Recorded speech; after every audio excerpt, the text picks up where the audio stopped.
Magdir.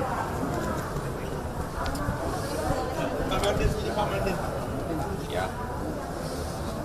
Ya. Baik, teman-teman, rekan-rekan pers. Jadi tadi dari tampilan saksi ahli yang kedua, hal yang sangat mengejutkan bagi saya adalah ketika ditampilkan metadata terkait dengan penggeledahan rumah saya yang saat itu sangat heboh, berkoper-koper, dan dikatakan ada barang bukti. Itu ternyata adalah flash disk scam, dan isinya itu adalah dari metadata dokumen tahun 79 dan kemudian telah diedit pada tanggal 10 Juni 2012, sehingga berbeda dengan kehebohan yang nampak di dalam penggeledahan saat itu. Kemudian yang kedua juga dari data rekaman percakapan antara saudara Harun Masiku dan Nur Hasan, di mana dari rekaman itu menjadi salah satu dakwaan terhadap obstruction of justice. Ternyata metadatanya adalah pada tanggal 5 Januari tahun 2020, sementara kejadiannya di dalam surat dakwaan itu tanggal 8 Januari 2020. Dan di luar itu juga banyak dokumen-dokumen yang ternyata telah diambil itu sebelum keluar surat perintah penyelidikan, di mana sprint itu baru dikeluarkan pada tanggal 20 Desember tahun 2019. Sehingga ini tentu saja menimbulkan bahwa berbagai upaya daur ulang kasus yang dipaksakan, ini fakta-faktanya semakin kuat. Demikian dari saya mengucapkan terima kasih kepada dukungan dari penasihat hukum yang sangat luar biasa, dan selanjutnya silakan kepada penasihat hukum kami. Terima kasih. Gini,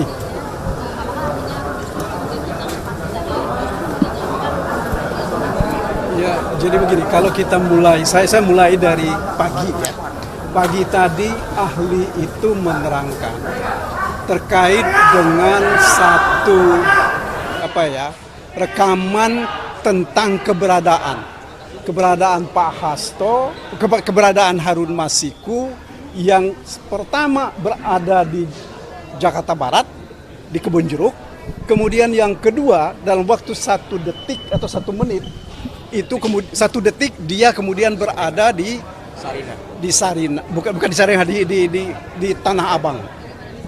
Nah, justru karena itulah yang kita tanya, yang saya tanya dari awal tadi kepada ahli, apakah masuk di akal dengan jarak sekitar lebih dari 6 kilo, ya, orang bisa berjalan dalam waktu 1 detik. Ini menunjukkan bahwa bukti-bukti yang digunakan untuk mencoba membuktikan keberadaan Harun Masiku, ya, terutama terkait dengan obstruction of justice, ini justru tidak ada. Itu yang pertama. Kemudian yang kedua, tadi pagi juga kita persoalkan mengenai rekaman perjalanan dari satu handphone yang katanya dipegang oleh Nur Hasan. Dari pukul 14 atau kemudian sampai 16, kemudian sampai pukul 19 itu berada di Kebayoran dengan jalan yang berliku-liku. Dalam keadaan normal, ya, karena itu hari itu adalah hari Rabu, ya. Saya nggak tahu kalau orang terbang mungkin baru bisa. Karena dari catatan yang ada dari satu tempat ke tempat yang lain itu sekitar lebih dari 1 jam, 2 jaman lebih. Karena itu mutar-mutar, termasuk diantaranya saudara-saudara bisa bayangkan dia ke Mampang Perapatan, kemudian dari Mampang itu ke daerah menteri yang di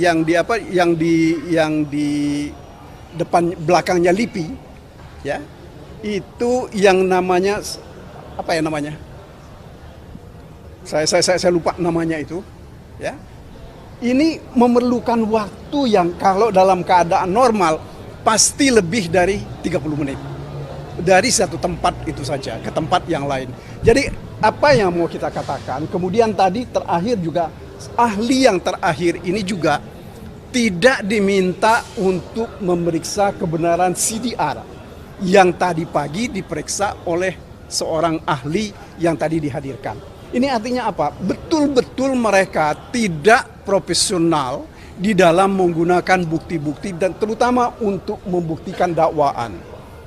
Apalagi ini kan kami tanya misalnya apa bukti yang bisa menunjukkan menjadi bukti ada suap, ya, kemudian ada perintangan penyidikan. Sebab kenapa kami bersikukuh tentang itu?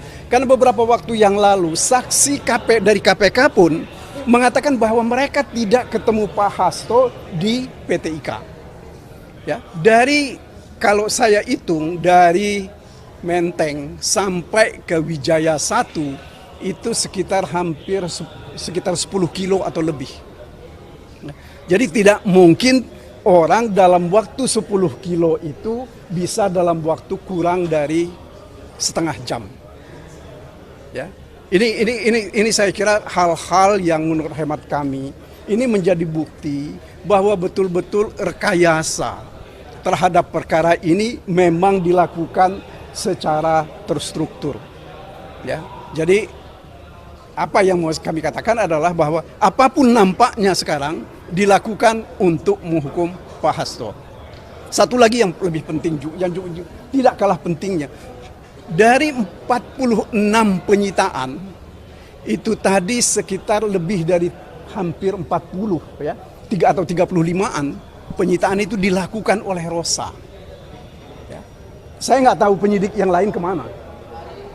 Apakah memang betul ini dilakukan untuk kepentingan pemeriksaan perkara, ya, atau ada untuk kepentingan lain? Mengapa tidak dilibatkan penyidik yang lain? Kita nggak tahu. Jadi kita sih berharap betul bahwa ya agar supaya kita berhati-hati di dalam melihat perkara ini. Kami tidak mau, seperti berkali-kali saya sampaikan, kita tidak mau ada politisasi untuk merusak harkat dan martabat orang, terutama Pak Hasto ini. Saya kira itu yang bisa saya sampaikan. Terima kasih. Tambahan sedikit mungkin ya. Jadi biar lengkap saya mulai dari pagi. Ada persoalan serius tentang keakuratan penggunaan data dan bukti. Padahal dalam proses pidana harusnya bukan sekedar akurat yang dibutuhkan, tetapi meyakinkan. Bukti itu harus lebih terang dari cahaya. Harusnya seperti itu kalau dalam proses pidana. Nah, dari tadi pagi kita melihat justru tingkat akurasinya itu yang sangat rendah. Kenapa saya bilang tingkat akurasinya rendah? Ahli sendiri mengakui seharusnya untuk melakukan penelitian untuk bisa mengetahui seseorang berada di mana itu butuh setidaknya 1 atau 2 hari. Tapi dalam proses pemeriksaan ini ahli diminta untuk melakukan analisis itu selama 1 jam. Bahkan ahli mengatakan tadi saya kekurangan waktu untuk bisa melakukan analisis sehingga kemungkinan human error itu, kesalahan-kesalahan itu memang mungkin terjadi.